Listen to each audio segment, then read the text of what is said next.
Hey, you there. Thank you for watching, and welcome to Forge Alliance Forever. Today, I have a 6v6 custom match here on the most amazing Roxas map generator that spit out a very SETON'S-like map. It's not the same. It's not a full 20 by 20, and also, pawns are smaller, but it is very similar. So hopefully you will enjoy this game nonetheless. Starting off with Team 1 in the northwest, ending with Team 2 in the southeast. Starting off with Team 1's rearguard air slot player, and then working our way towards the front line, zigzagging around their lineup, we have in Pac-Man Yellow, Ghostly Monkey. He is a UEF for this match as a 1400. To his east, we have in Tropical Ocean Blue, Original Angel as a Seraphim. He is an 1100. To his southwest, we have an Amethyst Purple Snog. He is a 1900. He is the highest rated player on Team 1 and in the game overall, and he is a UEF for this match. In the middle here for Team 1, we have Chevy Crimson player of Dusky 805 as a Cybran as an 1100. To the east in Regal Purple is Mui. He is a Cybran as an 1800. And again, he is on this nice little upper plateau overlooking the pond to his east. And last but not least, on the other upper plateau, hillside nonsense over here, we have Beterji Sofo Bokan, or Beterji, or BSP for short. I'll probably switch between Beterji and BSP for short. Naming scheme there. He is a Seraphim in Rust as a 1500. So with Team 1 side of the map, they have 2 UEF, 2 Cybran, 0 Aeon, and 2 Seraphim. So, of course, Team 1 is missing the Aeon faction over there. Starting off with Team 2's rearguard air slot player and doing, again, a similar kind of motion. We have in glow-in-the-dark green, Kent 10. He is a Cybran for this match, and he is a 1500. To his north in Ruby Red is the UEF player of Citrus 984. He is not orange to color orange or even rust to fit his naming scheme. He is Ruby Red. Of course, there's other fruits that are not just orange that I can think of that are citrus that I can think of off the top of my head.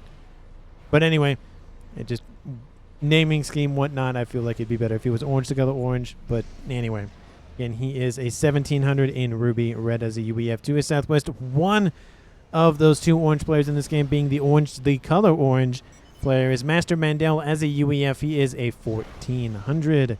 In Snow White in the middle of Team 2's lineup, we have Frost Monster going with his name scheme, because at least he's white, or at least if it was Tropical Ocean Blue, kind of like an icy kind of white kind of thing. He is a UEF, as I said, as a 1200. To their west, we have in Royal Blue, Lieutenant Lich, or Lieutenant Lich, depending on where you are in the world. I don't really know what that has to do with terms of like how you pronounce it. I don't know if it's like a translation thing. No idea. I just know I've heard Lieutenant and Lieutenant. I'm from the U.S., so I say Lieutenant, but I have said Lieutenant from now and again. Anyway, he is a Cybran going to the water over there in that quad mech position right there. He is a 1600. And last but not least, for Team 2 in the northeast, we have Spectre Slave 137. He is a Seraphim in Light Oak Tan, and he is going for the water as well. And I will make a point that Citrus is the highest rated player on Team 2, that being the Ruby Red player right north of the rearguard air slot player. And for Team 2 side of the map, they have 3 UEF, 2 Cybran, and 1 Seraphim. So they traded a Seraphim from Team 1 and converted him into a UEF, which means for the entirety of this game, there are no Aeon players. Apologies to those loyal to the princess. Hopefully you will enjoy the game nonetheless, and hopefully you will enjoy my playthrough of Mission 5 when it comes out later today. So hopefully enjoy that as well. Shout out to the Supreme Commander campaign that I'm doing. So we're looking like it's going to be a 1v1 in the northeast here between Spectre Slave and Mui. And we do have a similar thing kind of happening here in the southwest. Not as much focus on it from Team 1's Beterji, but we do see a little bit of focus, of course, from Lieutenant Lich in the southwest. And then down the middle, it's shaping up to be at least a 2v2. Again, the comms are kind of deciding where they want to go right now. But in terms of the mexes on the map here, taking a look at Team 1 side of the map, they have a Quadmix position and a Trimix position on the eastern side. Here for Mui, who's already grabbed a Quadmix in the middle for Dusky. Almost a Dusty, but it's Dusky. And then a 5-star mech over here to the west, and then a trimix position that he is grabbing as of right now. A couple of mixes kind of dotted around their back lineup, and there is one mix in the water. That's it. I feel like there should be a little bit more, but again, I'm not the map gen. I don't decide where the mixes go and whatnot. And of course, that is the setup here for this game. So let's take a look at what our players are going and starting to do here in this early game. Again, Spectre Slave getting the spam facilities online all around his coastline. Couple of interceptors grab that transport. Looks like it was laden with some engineers. And that gets denied from Citrus. Don't know if he was going for a drop in the northeast. Don't know where he was going with those, but it gets stopped currently.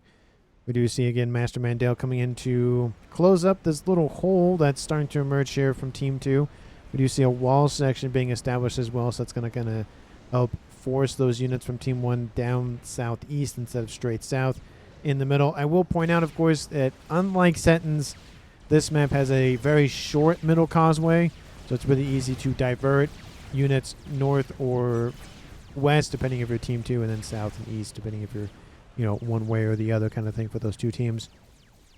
Gun has been started here for Dusky in the middle, and Snog going for T2. So one offense, one defense. Love to see that spread of responsibility. So you have one player building a fire base and one player going for damage. And again, they are UEF and Cybran, so playing into their strengths in that regard. We do see the first couple of boats have started to emerge here from Team 2's facilities for Lich.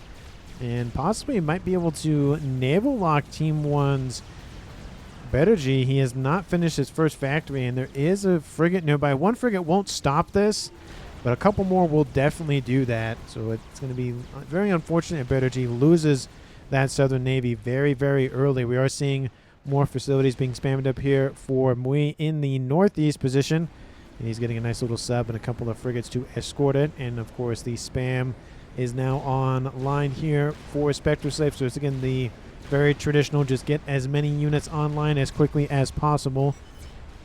We do see he has a sub out as well to be able to suss out any sort of subs from Team 1, and again, vice versa for Team 2 to Team 1, or Team 1 to Team 2, that sort of thing. Anyway, gun has been started for Frost Monster. He does have T2, so he's playing both roles, offensive and defensive.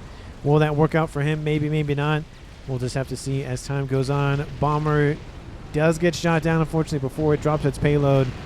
Inspector Slave will be glad that his radar system is not knocked offline.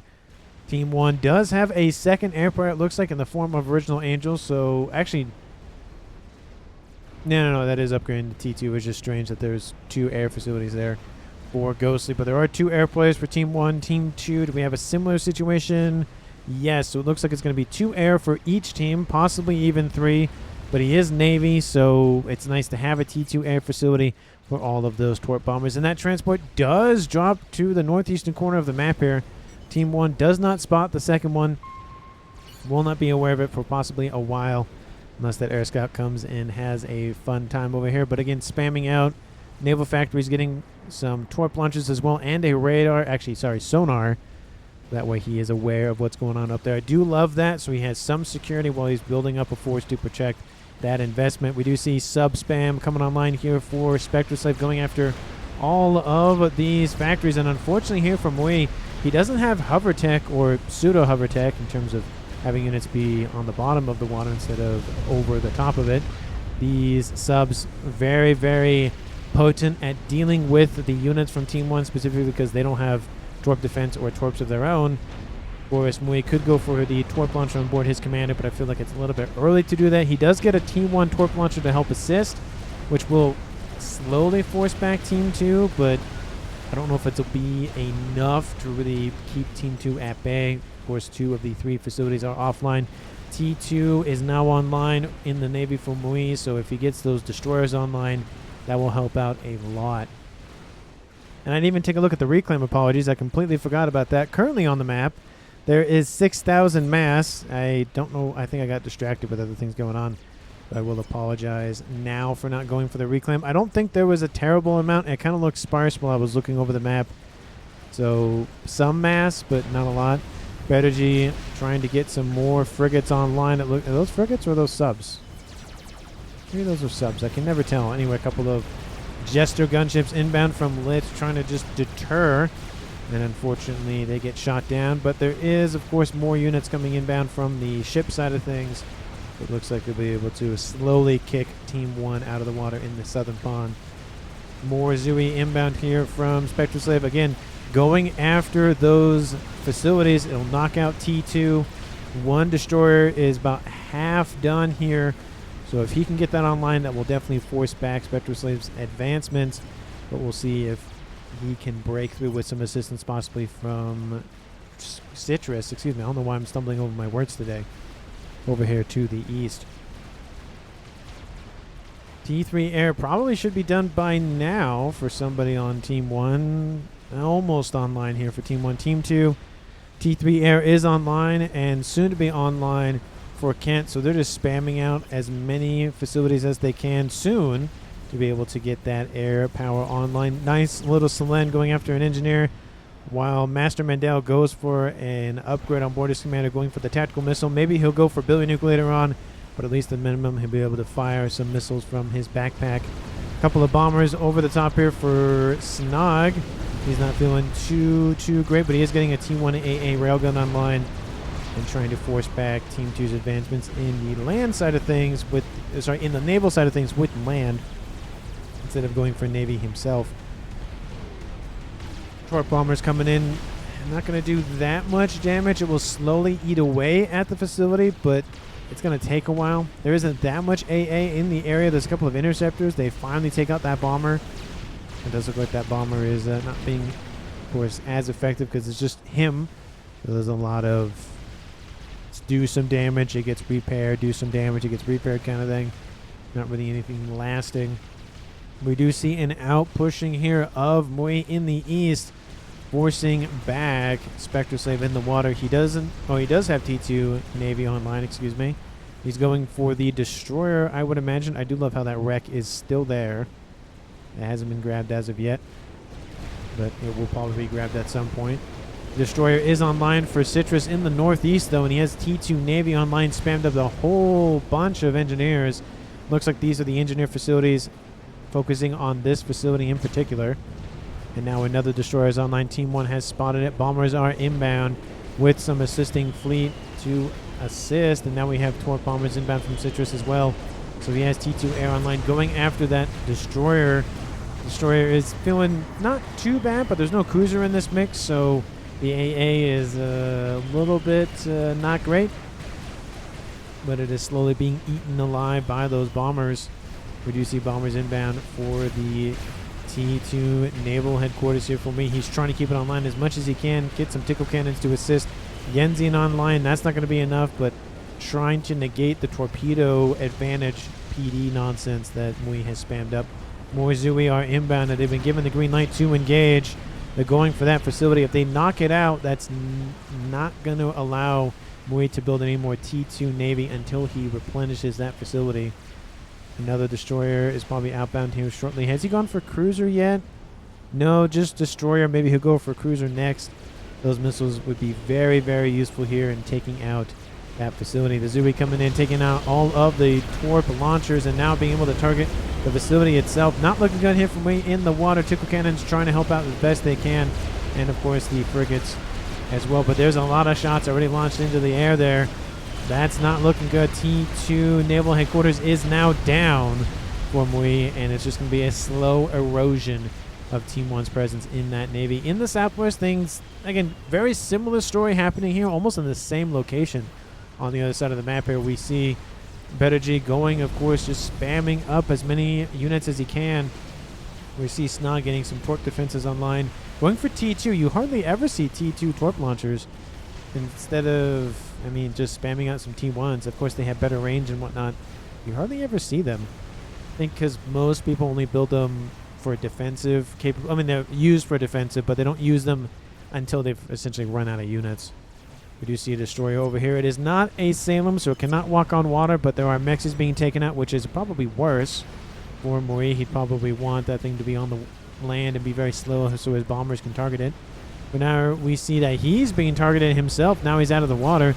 Lots of engineers and the laser cannons online here for this destroyer means that they don't miss, air quotes, miss. bombers running around. ASF coming in to intercept those bombers. Not going to get a lot of damage and mileage out of those, but again, something is better than nothing. A couple of Corsairs come in. Looks like they're targeting the facility. Again, essentially, Bedergy is just stuck constantly building / rebuilding this facility, and it's eating away at his eco quite significantly just because he's spending all of his time doing this. He's not going for another facility over here. We do see Lich is over here. No torpedo upgrade on board, but he could go for that. I don't know if it would be that important, especially at this stage where he's really in a good position to win Navy.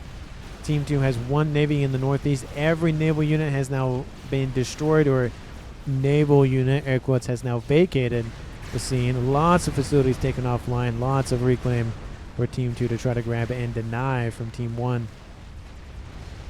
On the land side of things, not really a lot has happened. We see 1, 2, 3, technically 4-ish, but at least 3 comms have focused some of their attention here, mainly driven by Dusky, who has nano and gun on board, facing off against Frost Monster's missiles. And are there well, there should be missiles inbound. At least I thought I saw missiles. Is that not what I... Oh, yeah. Okay, there's one right here. It's just hiding. And Frost Monster, of course, going for a little bit of PD creep with a radar in the middle. Love to see that. Missile launcher down here. Would love to get that a little bit further north and maybe go after the naval headquarters and knock it out and help his teammate focus more of his attention on other things. I think this is more of a distraction than anything else. We do see some destroyers over here to the west slowly eating away at any sort of reinforcements and defenses over there. For Bedergy, he's really got to essentially decide, does he continue to just pump everything he has into this and lose over here, or does he try to split, or does he try to focus over there? It's definitely a tough call. Will it make or break the game? Maybe. But with Team 2 controlling the Northeast and Team 2 possibly controlling the Southwest, it will really landlock Team 1 for really making any sort of advancements in the land side of things, because they can't go down the middle without being shot at by naval units on both sides of the middle causeway, unless they just have a lot of artillery that really pushes those units back, which could happen. Maybe. We'll see. We do see the cruiser missile spam now coming online for both Citrus and Spectre Slave. So again, TMD is going to be the utmost importance for Mui and anything else in range. Also for Original Angel, who has a facility on the front line.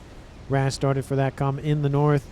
T3 land online for Snog. T2 air also online, getting Twart bombers of his own.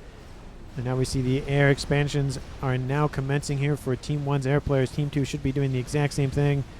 And they are. Looks like it's going to be a main facility over here for Master Mandel and some split-off facilities here for Kent. I like the decentralization, but of course you lose efficiency, air quotes, because you have to build more units, not more units, more structures than if you just continued on the same line. We do see Frost Monster going for some artillery pieces, but we have Dusky pushing in. There's a lot of PD in this mix, and now we see some Mongoose. Dusky not looking good now. He does have Nano and 2-star veterancy, but his hit points have just dropped off the face of the planet. He's dropping almost into the red. Now he's in the red. This is a dead comm, and most of those units are going to go up in flames. This is the first kill of the game. Ooh. That has got to hurt. Team 2 takes the first scalp, takes the first kill of the game at 18 minutes, and that is Dusky, killed off by Frost Monster, dropping this game to a 6v5 in favor of Team 2. And Original Angel questioning why Dusky did that. I mean, there could be a situation where he didn't know as much as was there, and I kind of just, I can try to push him back, and then he just got ran over. I think he should have kept his comm back a little bit further, let his units push in, and then go in with the comm.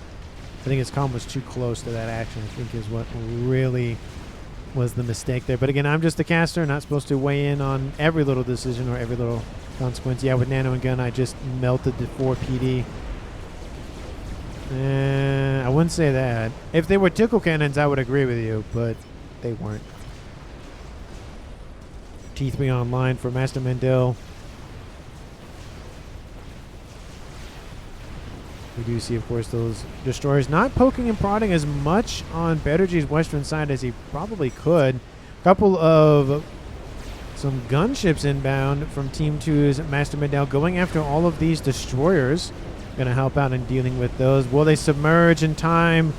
That one did, and it looks like they're possibly trying to ground fire.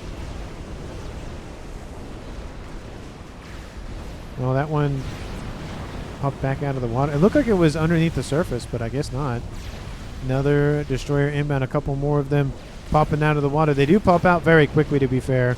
Not unlike the Atlantis that takes eons to just go up and down. Team 1 gunships coming in to assist and really wrecking shop. And all of these Yenzine, again, they are nice to have, but it's the damage output that is the concern. The destroyer's ignoring them at this point, targeting all of the land units over here. Nuke says Kent, and there is a nuke started here for Snog, so he wants the game to end in holy hellfire, so we'll see if that ends up being useful or not. And of course Team 2 has now spotted that, which means they're going to get SMD online, which means it might just be null and void, but we'll just see how that goes on. A couple of units veer off from the middle here from Frost Monster to assist with shoving Team 1 away from the Navy. This facility for Snog is going down. The T2 Naval Headquarters is finally defeated after so long. Looks like it was it could have been that missile from Master Mandel, but it could have been other means. I don't see a lot of reclaim. I mean, there's some down here, but those are all the boats. I don't think it was much of anything. All of the jesters, though, and they need to get out of there and not get lasered down by that destroyer. Maybe we'll see Better try to go back into the water, but I think he's given up and just going to give Team 2 the win there. So again, Team 2 has both ponds, and you can slowly see Team 1's influence being eroded away. Land factories now online for Citrus, pushing in on the land side of things. Not good for Team 1. A lot of focus, again, going to switch from a Navy game to a Navy land game. Frost Monster is saying there's Ravagers in the middle. He's now being forced back here. He's building more facilities back. He needs to get his own Ravagers online. Looks like he's trying to go for artillery to blitz those down. But again, it's a UEF versus UEF affair, and I feel like in most of those situations, whoever gets the longer range weapon first usually wins. Doesn't always win, but usually wins. Into the Ravager, essentially, I think it's barely out of range. Oh yeah, that is barely out of range. But he wants to make sure he has his own facilities, especially because there's now bricks moving down the front line from Snog, who essentially took over from Dusky. Of course, that nuke is online and loading as we speak. And the invasion to the north is currently underway. That's Normandy up there to the north.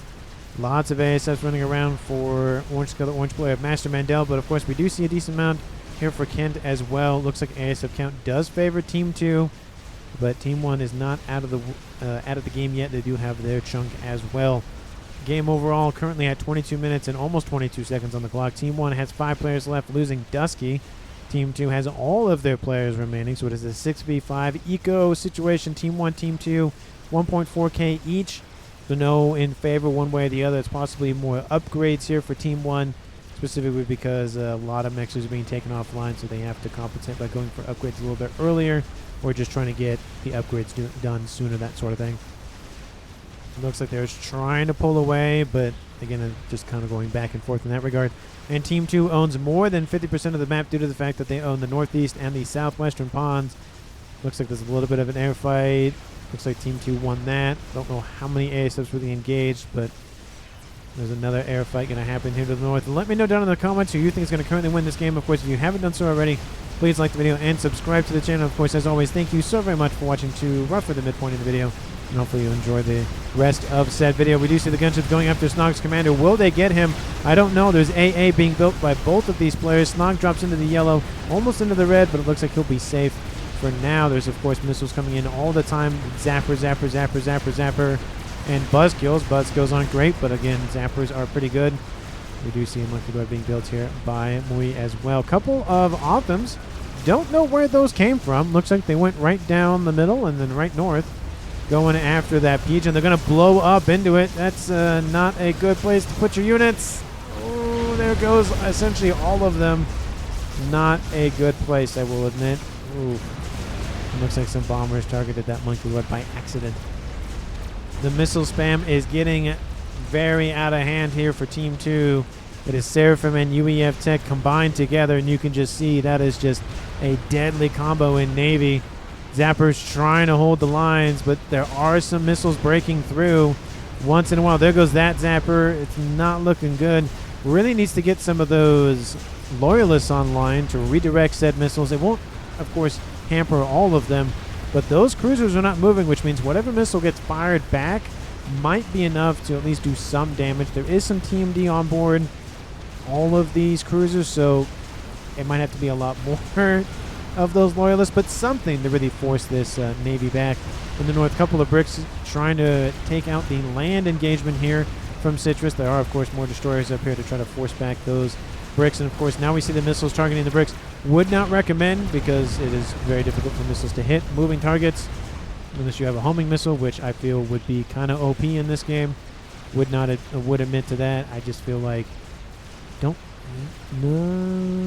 Is there anything that homes? Even the overcharge can kind of miss if it arcs kind of away from the target or whatever. I don't think there's any homing thing in this game.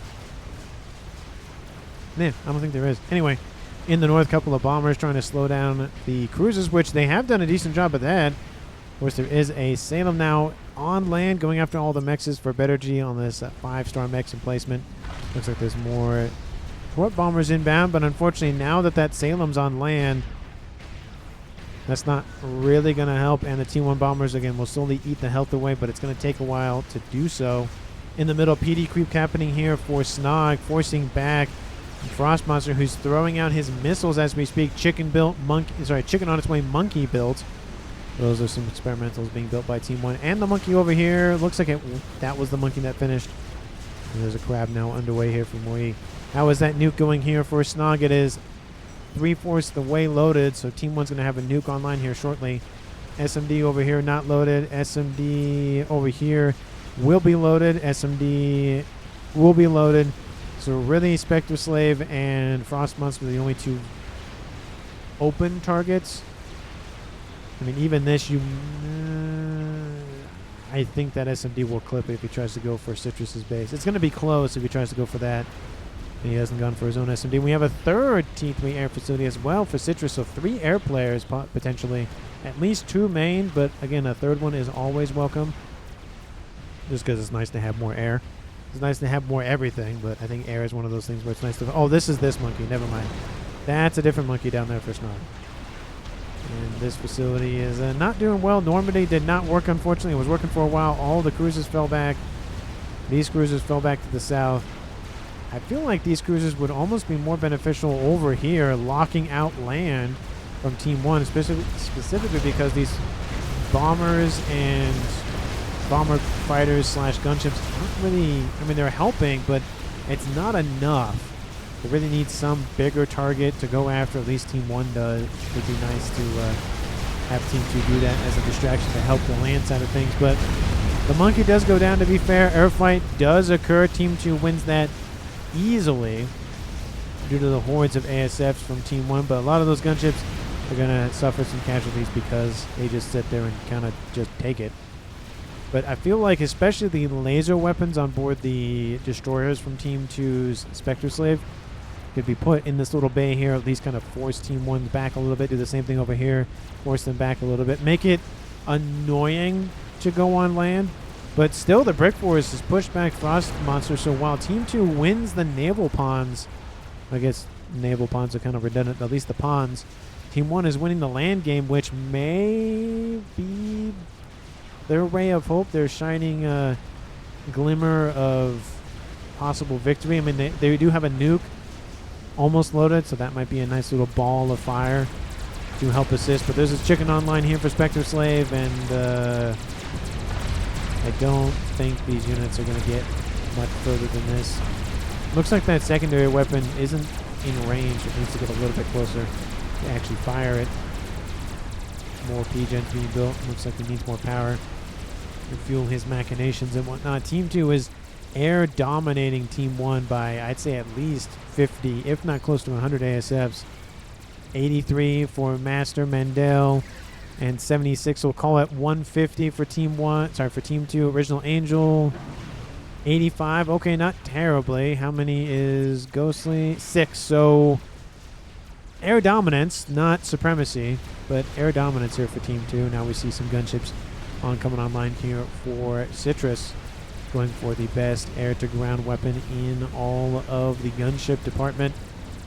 That is T3. T4 is a different story, of course, because the bug has better air-to-ground. But anyway, I don't like the bug anyways. Monkey running around. It is wounded, but it's providing a nice distraction for all those cruisers to fire at. And it gives a little bit of time for all of these engineers to scoop up all the mass. Nuke is launched.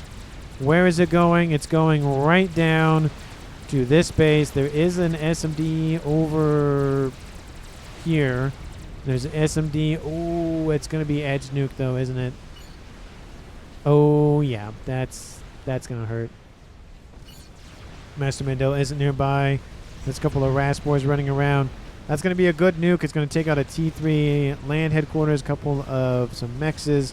Maybe it'll clip the Omni. That's going to be annoying for Team 2, but a lot of drones are going to go down. Not a good day. Here comes the nuke. Kaboom! Takes out all those mexes. Doesn't clip the Olympus, though. So that's nice for Team 2. But still, that one mech survives, but barely. We don't have air. Why would you build that? It is defensive. Also bait for air fight. What's going on? Oh, talking about Bettergy. Going for his bomber. Yeah. When your team doesn't have air, it's not the best idea to build air experimentals. Now, if you're building it in hopes that your team does win air, that's a different story, but it's going to be a very interesting engagement here between Team 2 and Team 1. Team 1 sought the fight, and Team 2's Kent ASF do not have the backing of his teammate of Master Mandel, and those from Original Angel just get wiped now from Team 2's Master Mandels and the combined forces, of course, of Kent. Of course, it does clear the skies a little bit for the land invasion, but losing that much air, not great. Looks like Angel was like, apologies, made a mistake there. Now, Bettergy says we don't have air, which is definitely true, and he's going to continue to build that bomber. It could be very useful if you can find a way to bait out the ASFs, but it's going to take a while to do that. Team 1, are you building any sort of nasty surprises besides a nuke? Gaining in SACUs, crab, nuke, satellites. That's always nice to have. Looks like that's it for Team 1. Team 2, are you building anything spicy in the back? Crab. That's not super spicy. Looks like that's... what's this? That's a chicken. Crab. Yeah, nothing too big for Team 2 as of yet. We have some gunships coming in. Lots of flak here to deal with the gunships, but there are more and more being added all the time. Chicken gets stopped by said gunships here from... looks like the chicken's from Original Angel, so that's not going to go anywhere. Mass dumping here from Team 1. That's also not going to help things, especially because Team 2 and Team 1 both sitting around the same amount of mass income and roughly the same amount of mass accrued. 1.84 million for Team 1, 1.82, and again, that number is pretty much within 20 to 30,000 mass, which you're like, that's a decent amount of mass. That's a monkey's worth of mass. Yeah, but at 31 minutes, it's not that much in terms of difference. We do see ASF coming in from Ghostly, going after all the gunships. The ASFs from Team 2 are distracted.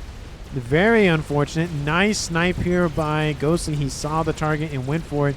Even if he loses most of his ASFs, it will save a decent amount of those ground forces. And of course, the engineers are now AA creeping Team 2. That's not great. Team 2 launched a nuke, and it's from a sub-nuke to the east. That SMD is not loaded, and it went to snipe said SMD. That's not great. Kaboom! Everything in that base gets wiped. That is not good for Team 1's eastern flank. I guess that's technically their western flank because they're facing this way. So if you would imagine, they're facing this way, so this would be their west. But of course, the way they look at it and they play the game, that's the east, that's the west. Well, technically south, but semantics. That's a great nuke here from that nuke launcher over here. It's not a nuke launcher, it's a sub-nuke. 74,000 mass comparatively with the one that Snog launched. He killed off 38, so pretty much a doubling of the mass killed. Again, still both good nukes in terms of 40,000 and 80,000. 80,000 being really good. But again, the whole mobile factor, had to build the sub-nuke, had all that sort of thing. It's actually a smaller nuke technically. Very much worth its weight in price. But unfortunately here for Team 2, now we have a Megalith from Team 1's Moe going after all of these summits. I feel like I've seen this before somewhere in a different game where a player did this and just wrecked the other player's navy. Needs more anti-torpedo nonsense from that fleet there to really deal with that bomber. I do hear bomber speaking which here from Team 1's Bergy. He did finish building it, and ASF's coming in full stride now. Lots more ASFs built by Team 1 in a very short amount of time. There's now a Fat Boy online, and it's slowly eating away at the AA and units on the front line from Team 1. Snog is now leading the charge. Billy Nuke outbound from him as well, going after this grouping of Fat Boy and Percy's. It is going to land. The Fat Boy will be fine, but not a good day to be a Percy, that's for sure. And the engineers, of course, that's not going to be a good day for them. Maybe they'll be shielded by the... Yep, some of them are shielded by the shield. And I hear another bomb landing somewhere. Where did that bomber go? Oh, over here to the west. There it is. Still, not really a lot of inroads happening from Team 2 on this western side. It's essentially the same situation that happened earlier on, but they're not taking advantage of it as much. He might be focusing on other endeavors. He's gone for battleships, which if he puts them in the bay over here will definitely help clear out Team 1, but it's again more how you use it kind of thing. There go the other units here. This bomber actually doing very well in taking out the very sparse amount of units over here. Maybe Team 2 was hoping that... Sorry, Team 1 was hoping that Team 2 would send their ASFs in and draw them in into all the AA coverage, maybe, because there's a decent chunk. There's 10 of them, and of course with the ASF still sitting here from Ghostly, that would have been very nice, but Team 2 didn't go for it. That just gives Team 1 that bomber. Ghostly says, we good, we need more air. Sorry, wait, what was it? Ghostly saying, we good, but Original Angel saying they need more air. It just depends on how the engagements go. You're just not ready for my calculations, says Ghostly. Please spend mass. Don't really get that message a lot where you're like, hey, teammate, please spend your mass because you have mass. Is that what's going on with Ghostly? I mean, no, he's spending his mass. Oh, Bettergy's probably saying spend mass because he's almost full on his mass bar. Another Billy Nuke is outbound. Looks like it really does not like that Fat Boy. Looks like it's going to shift. Oh, it's going to get some broadswords. That's not a good day for those. And those hives. Oh, the hives. Oh, that's rough. More build power. I have mass. It looks like we're going to get some assistance from his team to get some more engineers or SACUs or something to spend all that mass income he's getting. And in the north, still Team 1 holding out against all the cruisers still. We have that crab now back out of the water. Those battleships now targeting said crab. Looks like the crab will be slow enough to still receive fire from said battleships, and not a good day for that, but it is going to dip back into the water. And it's just Billy Nuke on Billy Nuke violence here in the middle of the map. Another Billy Nuke outbound to the west, going for that group of mexes. That's not going to be great. That's 18 mass a second. That Master Mandel's not going to get anymore. Team 2 still has not suffered a loss, and Team 1, of course, has suffered the only loss of the game. Team 2 leading the game mostly in mass at 2.8 versus 2.3 for Team 1. There is a satellite. Ooh, we have a scat that's being built by Kent. That's going to be very fun. And another nuke is outbound. I think the only nuke that has been built is Team 1's. You know, like, if you count the subs, technically more. But looks like it's going for this position. SMD is online, so it will be shot down. Artillery has been started, and it's almost half done. It's making its way there. It looks like Team 1 has been pushed back essentially to their side of the map. Advanced Nano repair, I should say, on board here for Bettergy, giving him a ton more hit points to protect his commander. ASFs for Team 1 just engages Team 2 for some strange reason. Maybe they could have been spy planes, but yeah, they look like the little parenthesis symbol upside down or whatever. Whatever you want to call that little symbol, the little arc. Lieutenant Lich builds an experimental. It is another crab. Don't know where he's going with that. He might send it into the water like Team 1's been doing. Another Billy Nuke. You can just see that's a calm explosion, but Billy Nuke, that's a almost a bomber. So Billy Nuke. And that was a nuke. That's a Billy Nuke. There's another Billy Nuke. Lots of explosions here from Team 1 and Team 2. And of course, Nuke up there from those subs. And I don't see, again, that many more subs online. I think it's just the one. And even then, another one's being built. So maybe the other one was killed off. Because I don't see it. Unless I'm blind, which is entirely possible. We have a lot of Corsairs just get ripped apart by Team 1's ASF. Don't know where they were going, but they get denied. And maybe it looks like the sub was taken out by the crab from Team 1. Maybe that's what happened. Don't see any big wrecks. Those are destroyers. Looks like a... Oh, that could be a sub wreck down there. It's 1100, a little bit bigger, so possibly. But that sub is almost done over there to the east as well. I'm surprised that Team 1 has not launched a nuke over there and just killed that operation outright. I think they're more focused on the more land side of things than Navy, because they've already lost Navy, so what's the point, I think, is their mindset, which is definitely a fair mindset to have. Woe makes Game Ender. Talking about maybe something on Team 1. Oh, yep, there it is. So we have the classic UEF versus Cybran face-off with the Game Ender nonsense. Maver versus Scathis, or Cybran nonsense, Scathis. That's not even in the yellow, and this is not even in the yellow, but I do like the build. Lots of PD, essentially insta-killing anything nearby in terms of teleportation nonsense. Of course, the 4 pigeons and the 4 shields. I would like to see maybe some T2 shields on the exterior of those. Close enough, though. It just needs more shielding. This is very explosive. Could be very dangerous.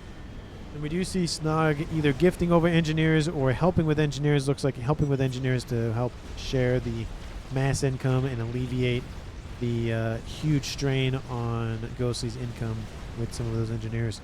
He almost has another nuke online, building his own nuke. He's actually refunding it like, yeah, that's probably not a good idea to just build an artillery, which I do love that a player is like, hey, my teammate's doing something. I'm going to just help him instead of just do my own thing, because it would take longer if we each did our own thing. I do love that, so good move from Snog.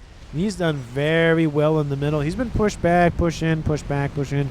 But land is one of those things where, especially in this kind of map, where you essentially have a large... It's not a kill box, but just a large area to traverse to anything important. And then you have a small kill box you essentially hide in. So it's kind of really hard to push in and out. But another airfight ensues over Team 2's base, or it's near their base. Team 1 has a lot more air now. It looks like the ones from Cantor aren't even engaging. So Master Mandel's going to lose a lot more ASFs than he probably initially anticipated. But Original Angel's going to lose a lot of ASFs as well. Just ripping each other apart. So much mass on the field there. Look at that. All those ASFs essentially on the doorstep of Lieutenant Lynch. So he's going to really enjoy that. Especially because he has some 2 crabs in the water down here. Pushing back the crab from Snog. Snog is pulling his forces back. Looks like a lot of forces from Bettergy going west. Trying to intercept the crab and Percy's from Team 2. Kent sent the crab in. Don't know if it was donated over or he built it. Could have been built, but could have also been donated, one or the other. I feel like this should be gifted over to somebody else, because he's focused on doing something else. He trolling whole game, not caring. I had to try, says Original Angel the Mui. I don't know what's going on in chat. I'm not focusing on it too much, so don't know what that's about. But you can see groups of Nexus just staying offline for Team 1. And that's really what's keeping Team 2 in the lead for Eco. Unfortunately, they do have a chicken that they have to worry about now from Original Angel, but 3,000 mass per second for Team 2, 2.6 thousand mass for Team 1. That Scathis in the yellow now, but how is the Mavor doing is the question. Well, that Mavor has surpassed the 50% mark, almost into the green. That Mavor will finish first, and that is not a good thing. Does Team 2 even know about it? Oh no, that is not good for Team 2. If they don't know about that Mavor, that could be a game-winning move by Ghostly Monkey. Just having that one thing online. Billy Nuke inbound, going for the bricks. Will actually miss all of them except 2. And that chicken does go down. Of course, the Iron Storm doesn't affect friendly units, so that's always nice. But still, we see a couple of chickens and a decent amount of gunships, too. Looks like Mui has fallen back to northwestern corner so he doesn't get sniped by Team 2. We have artillery raining in from Citrus from the southeast going after, looks like the air grids for Original Angel. He's producing a lot of the ASFs. Of course, most of the mass for Ghosty is going to his Mavor, so he still has some ASFs online, but not as many as he possibly could have if he wasn't building said Mavor. Give me Mavor when you finish this Mui. Well, Mui's essentially been knocked out of the game. He's not completely out, but there's really not much he can do, so that is a good idea to give the player who doesn't have a lot to do the just, hey, go blow stuff up with this artillery piece thing. 2 Fat Boys online for Team 2 and a bug. Don't like the bug. Just never will like it. I don't know what it is. I just don't like it.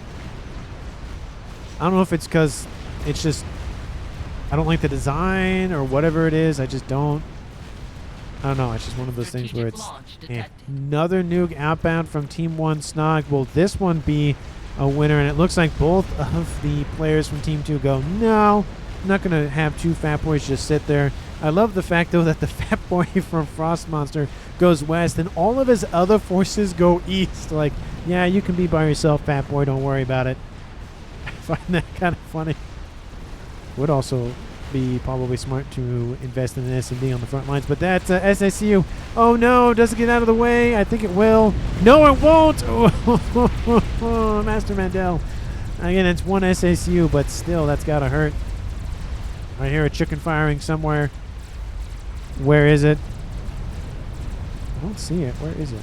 Billy Nuke outbound. What is going on? Did it get redirected? It looks like that Billy Nuke got redirected. I don't know. It's just the way that it looked. Oh, maybe not. Weird. Anyway, in the east, there go the gunships going after the crab. I don't know if that will go much of anywhere. Looks like the Billy Nuke. Oh, there's the Billy Nuke still. Oh, they're coming in. Looks like it did get redirected. Where is this thing going? Oh, it's going for Frost Monster. He's moving. He's actually going to walk into it. Ooh, that's not great. Not a great thing. Kent, are you here? Says Mui.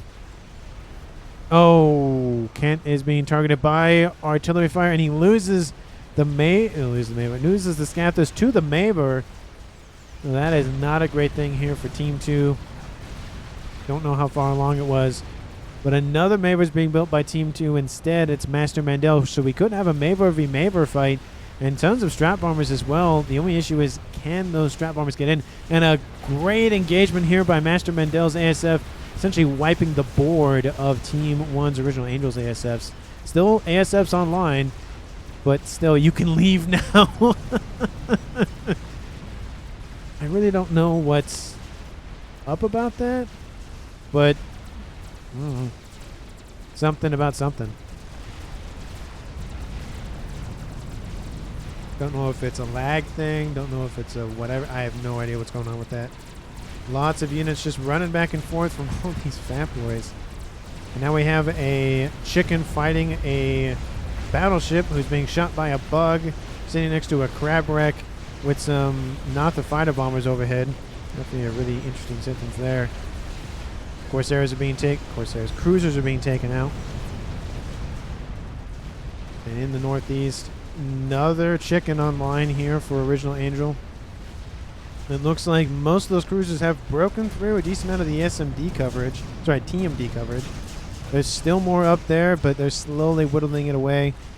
And that Mavor is going to be perfectly fine. Again, I'm a little worried about this because it could cascade very easily and knock out the shields. But Team 2 doesn't have artillery anymore because the Mavor is gone. Or sorry, the Duke is gone because of the Mavor from Team 1. This one's not going to feel good. Shields are trying to be popped in, offline, online, offline. Just no hope. And there goes the Mavor shot. Doesn't kill off the Mavor, though, but kills off a lot of the engineers, a lot of the build support. There's still some SACUs trying to build more shielding, but I don't think it's going to work. Citrus control Ks. Where is this comm? I guess he's in his base. So Team 2 will lose the first player on their side of the map to a Control K at 44 minutes. So it's now a 5v5 game here. Good job, Lich. It was hard to play against you. So it looks like there's some conversation about possibly the game's kind of ending. There goes a nuke. Is that a... Yeah, that's a nuke. Ooh, what? No one died, so that had to have been a nuke, but I didn't hear the warning. That's a UEF nuke. There must be a Seraphim nuke somewhere, because I do not see it. And Seraphim don't have nuke subs, so... Oh, was that an Awasa bomber, maybe? That could have been an Awasa bomber. That probably could have been... I was like, it just looked weird for some reason. It looked different than an Awasa bomber. There goes the chicken due to Strat bomber bombardment. And here comes the... Oh, there it is. Yeah, it's over here. Okay. I was like looking for it, and I couldn't find it. It's because Team 2 built it, not Team 1. That makes way more sense. And that land engagement gets stopped pretty much in its tracks, but that Mavor is just carving up Team 2. And there goes Can't due to artillery fire. Oof, that's got to hurt. There he goes, and now it is a 5v4 in favor of Team 1. So far, that Mavor is the game-winning move. Unless something else happens to it in terms of it being killed off. That is not looking good for Team 2. Team 2 doesn't have anything else being built. Of course, the Mavor was being built, and it was denied. And the Duke was built, and that was denied. And the Scathus was built, and that was... Or building, and that was denied. Kaboom! Up there. Lots of missiles raining in from these aces. Going after whatever they can. Don't really know what that nuke was for, but maybe opening the door for land. But there's no land, so I don't really know what that nuke was for. SMD is loaded, maybe trying to just launch something. Strap Bomber's going after Spectre Slave's comm. Will he get out of the AoE? Oh, one more bomb will kill him. Oh, that was close. That was very, very close for him. He's going to get underneath some shield coverage. And artillery coming in from Team 1. Looks like it's a Duke and a Mavor. It does look like Snog was building it after all. So he reclaimed it, built the Mavor, or helped build the Mavor, then built his own artillery. Nuke has been built by Team 2's Spectral Slave. That SMD coverage is no longer there. And is Spectral Slave going to be targeted by Mavor fire? No? Okay. Looked like it was for a second. That Nuke is going to sail overhead and not have a good time with Team 2. Well, have a good time with Team 2. Team 2 is not going to have a good time. They launched their own nuke in protest. Just to launch something. Looks like they're going after the front line. There's a lot of AA. Lots of Percy's. Lots of bricks. Essentially just a stopgap from allowing Team 2 to invade from the land. But again, Team 2 had both pawns. Capitalized a little bit on the northeast. And kaboom! Didn't really capitalize that much here in the west. Like that's definitely a missed opportunity. And I think Team 2... Oh, there goes, of course. Kaboom! Takes out a chunk of units there. But again, even on the land side of things, if Team 2 tries to make a comeback that way, there's just so much to get through. It's not going to make a difference. Bombers stacking up here in the east from Spectre. That might be their only play. There's a chicken running amok here for Spectre as well, so he's losing a lot of mass, losing a lot of power. The AoE from the... the AoE from those bombers not helping the situation at all. ASF fight occurs in the north, but Team 1 has so many ASFs. These ones actually just sitting here waiting. Lots of AA also built, and none of those bombers reach their targets. And here come the regular bomb, or the bigger bombers, but again, it's going to be the same thing. Where's the other one? It's down there lagging behind. They should be coming in at the same time. Maybe if they came at the same time, it would have made a difference, but there's still a lot of shielding. Bomber doesn't make its target, doesn't even drop a payload. Kills off some Corsairs, though. That's something. Team 1 does lose a lot of their ASFs, but Team 2 also lose a lot of theirs due to all the AA that's being built. And again, that is the downside with trying to counter some artillery with air. But Spectre Slave has been defeated by Original Angel. Dies either to the Ion Storm or the Chicken Palm of the Ion Storm. And there he goes. It is now a 3v5 game in favor of Team 1. But again, like I said, that is the easy point, air quotes, on how to defend against air in this sense, if you have artillery or game enders or whatever, is that you just build AA and some shields, and that's it. That's all you need. I mean, missiles, not that effective. Maybe some TMD somewhere, but, you know, multiple bombers came in, and multiple players had built AA coverage and just wiped all of those. So here we go. Another bomber going on the northern edge here. All the ASS for Team 1 not nearby. Actually, there's some nearby right there, but this bomber will drop a payload. No, it will not drop a payload. Very unfortunate. And now Frost Monster teleports in and dies instantaneously. I think he was going for a Billy Nuke approach, but this one does drop a payload. Unfortunately, it hits the shielding. Crash damage kills off a shield emitter. Kills off the mass FAF P-Gens that I was worried about for them. But this P-Gen is fine. It was definitely a good attempt, but I think one more bomber would have been enough. So had all of those bombers that happened all gone in at the same time, maybe it would have been enough. But even if the Mavor was taken out alone, I mean, Team 2 is split apart quite heavily. There's only 2 players remaining now, Master Mandela and Lieutenant Lich. Team 1 still has 2 artilleries and a satellite and a nuke. Team 2 has nothing. Master Mandela trying to build another Mavor for, I think, the second or third time at least. But there's just nothing that Team 2 can do at this point to really come back. I love just all these spy planes just running around over here just so that they know whatever's on that western side. Looks like he's going to send them eastward to get a nice little view, I think is what he's doing. Oh, yeah, they're just going in. But he's going to see essentially the entire map. We see more and more aces coming online, but there's one SMD here that has 2 missiles loaded. This has missiles soon to be loaded. That has missiles soon to be loaded. That has an SMD there. There's almost 4 there. There's not enough, and I don't think the range is far enough. Yeah, that's the range. It would be close. If they got to the very edge of the water, they might be able to clip it. Probably right about here, but still. It looks like Team 2 possibly will recall. There goes Team 2's recall. There goes an explosion down here in the south. He gets out of dodge.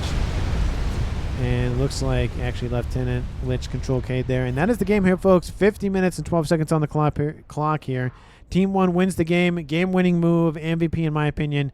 Not Frost Monkey, but Ghostly Monkey did a very good job. He did go for the game ender, which worked this time. Doesn't always work, but when it does, it does. You can see that was what really just killed Team 2's momentum quite heavily. They were building a Scathis and a Mavor, and then this is, again, one of those situations where I think had Master Mandel and Kent 10 gone for the same game ender in the sense that they worked together on one, like Snog and Ghostly Monkey did, it may have been different. It may not have been. It just depends on how soon they finished that artillery piece. But let me know down in the comments what you felt about the match overall. Please, if you haven't done so already, please like the video and subscribe to the channel. Thank you so very much for watching till the very end of the video, and I will see all of you in the next one.